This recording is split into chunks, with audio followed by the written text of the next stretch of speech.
നന്ദു, ഇത് വളരെ നാണക്കേടുണ്ടായ ഒരു സാഹചര്യം, അതിൽ ലജ്ജിക്കുന്നു എന്നാണ് CPIയുടെ പ്രതിനിധി ഇവിടെ സംസാരിച്ചത്.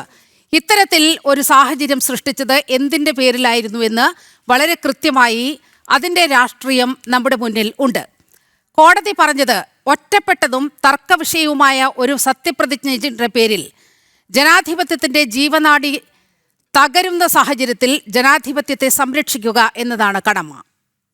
അതായത് ഒറ്റപ്പെട്ടതും തർക്കവിഷയവുമായ ഒരു സത്യപ്രതിജ്ഞയുടെ പേരിൽ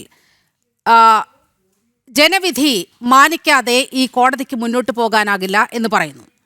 അല്ല, രാജ്യത്തെ ഞങ്ങൾ ആദ്യം മുതൽ സുഗതൻ്റെ വിഷയവുമായി ബന്ധപ്പെട്ട് ഇവിടെ ഈ ചർച്ച തുടങ്ങിയ ദിവസം മുതൽ ഉള്ള ഏത് ചാനലിലെ ചർച്ചകളും നിങ്ങൾക്ക് പരിശോധിക്കാം. അന്ന് മുതൽ ഞങ്ങൾ പറഞ്ഞത് ബഹുമാനപ്പെട്ട നീതിന്യായ സംവിധാനത്തിൽ ഭാരതീയ ജനതാ പാർട്ടിയുടെ ഓരോ സാധാരണപ്പെട്ട പ്രവർത്തകന്മാർക്കും വിശ്വാസമുണ്ട്.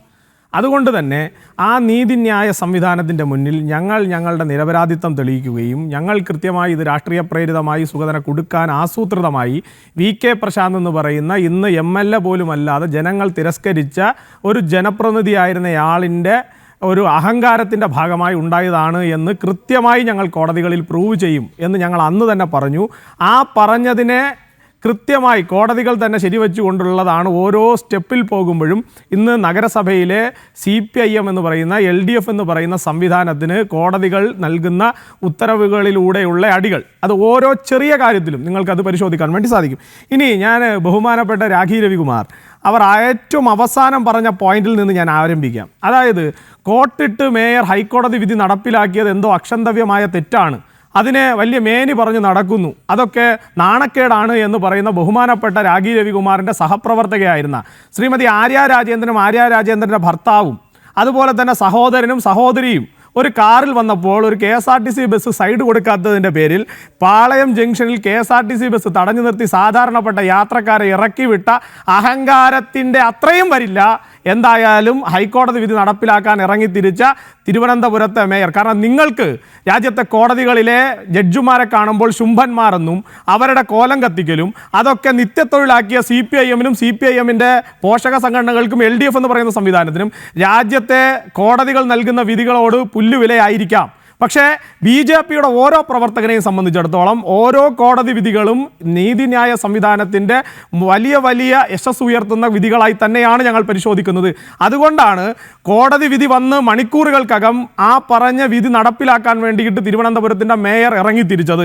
അതിനെ നിങ്ങൾക്ക് അപമാനമായി കാണുമ്പോൾ നിങ്ങൾ താരതമ്യം ചെയ്യേണ്ടത്, VV രാജേഷിനെ നിങ്ങൾ താരതമ്യം ചെയ്യുമ്പോൾ നിങ്ങൾ മനസ്സിലാക്കേണ്ടത് നിങ്ങളുടെ സഹപ്രവർത്തകയായിരുന്ന ആര്യ രാജേന്ദ്രൻ ഈ പറയുന്ന തിരുവനന്തപുരത്ത് നഗരമധ്യത്തിൽ നടത്തിക്കൂട്ടിയിട്ടുള്ള പേക്കൂത്തുകളെ കുറിച്ച് നിങ്ങളൊന്ന് മനസ്സിലാക്കി വെക്കുന്നത് നന്നായിരിക്കും. ഇനി ഈ സ്റ്റഡി ക്ലാസ് എടുക്കാൻ വരുന്ന LDF-ന്റെ പ്രതിനിധിയായിട്ടുള്ള സഖാവ് ശിവൻകുട്ടി ജനാധിപത്യത്തിന്റെ ശ്രീകോവിലിനകത്ത് മുണ്ടും മാടിക്കെട്ടി കുരങ്ങന്മാരെ പോലും നാണിപ്പിക്കുന്ന നിലയിൽ കടത്തിക്കൂട്ടിയ വിക്രിയകളൊക്കെ നിങ്ങൾക്ക് അഭിമാനമായിരിക്കും. കാരണം ആസനത്തിൽ ആല് മുളച്ചാൽ അതും തണലായി കരുതുന്ന LDF-ന്റെ പ്രതിനിധികൾക്ക് അത്തരം കാര്യങ്ങളൊക്കെ വലിയ ബഹുകേമമായി നിങ്ങൾ തലയിൽ ചുമന്നുകൊണ്ട് നടക്കുമായിരിക്കും. നടന്നോട്ടെ, ഞങ്ങൾക്ക് അതിൽ എതിർപ്പില്ല. പിന്നെ കാപ്പ സുഗതൻ എന്നാണ് ഈ പറയുന്ന വാഴോട്ടുകോണത്തിൻ്റെ ജനങ്ങൾ തിരഞ്ഞെടുക്കപ്പെട്ട ജനപ്രതിനിധിയായിട്ടുള്ള സുഗതനെ വിശേഷിപ്പിക്കാൻ LDF-ന്റെ നേതാക്കന്മാർ തയ്യാറാവുന്നത് എങ്കിൽ ഞങ്ങൾ V ജോയിയെ എന്തു പറഞ്ഞു വിളിക്കണം?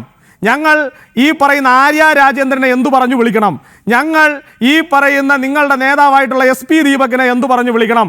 നിങ്ങളുടെ കൊട വാങ്ങിക്കൊടുക്കാൻ വെമ്പി നിൽക്കുന്ന കടകംപള്ളി സുരേന്ദ്രനെ ഞങ്ങൾ എന്തു വിളിക്കണം? അതുപോലെ തന്നെ ഈ പറഞ്ഞ നിയമസഭയ്ക്കകത്ത് വിക്രിയകളൊക്കെ നടത്തിക്കൊണ്ട് നടന്ന നിങ്ങളുടെ ബഹുമാനപ്പെട്ട മുൻ MLA പഴയ പൊതുവിദ്യാഭ്യാസ വകുപ്പ് മന്ത്രി സഖാവ് ശിവൻകുട്ടിയെ ഞങ്ങൾ എന്തു വിളിക്കണം? ഇതിനെല്ലാം അപ്പുറത്ത് പാളയത്ത് മാർക്കറ്റിനകത്ത് അനധികൃതമായ കെട്ടിടങ്ങൾ ഇടിച്ചു പൊളിച്ചപ്പോൾ എല്ലാ സൗഭാഗ്യങ്ങളും നഷ്ടപ്പെട്ടതിൻ്റെ പേരിൽ ഇന്ന് തിരുവനന്തപുരം കോർപ്പറേഷനെതിരായി സമരം ചെയ്യുന്ന ബഹുമാനപ്പെട്ട രാഖി രവികുമാർ അടക്കമുള്ള നേതാക്കന്മാരെ ഞങ്ങൾ എന്തു വിളിക്കണം എന്നുകൂടി ഞങ്ങൾക്ക് പറഞ്ഞു തരണം.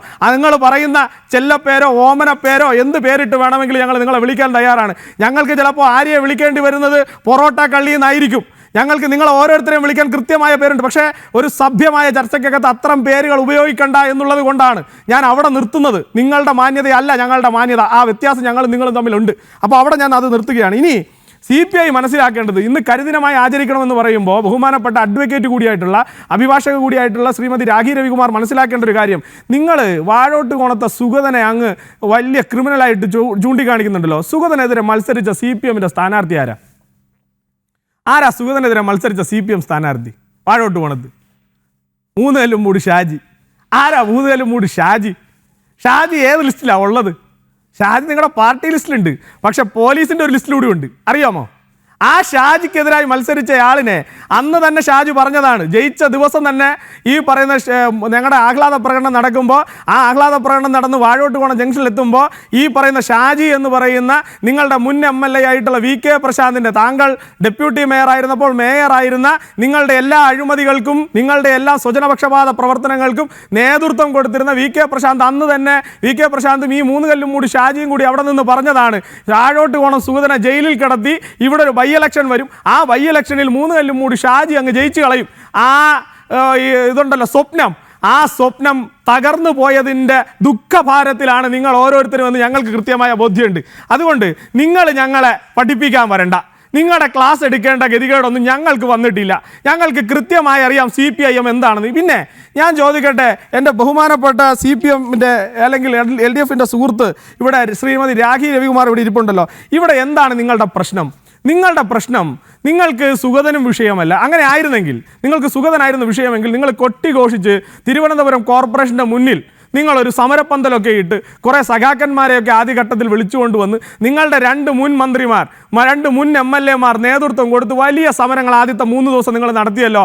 അത് കഴിഞ്ഞിട്ട് ഇന്ന് നാണം കെട്ട് തലയിൽ മുണ്ടിട്ട് SP ദീപക്കും താങ്കളും അടക്കമുള്ള LDFൻ്റെ പാർലമെന്ററി പാർട്ടിയിലെ ഓരോ നേതാക്കന്മാരും എന്തിനാണ് തലയിൽ മുണ്ടിട്ടുകൊണ്ട് ഇന്ന് ആ സമരം അവസാനിപ്പിച്ചത്?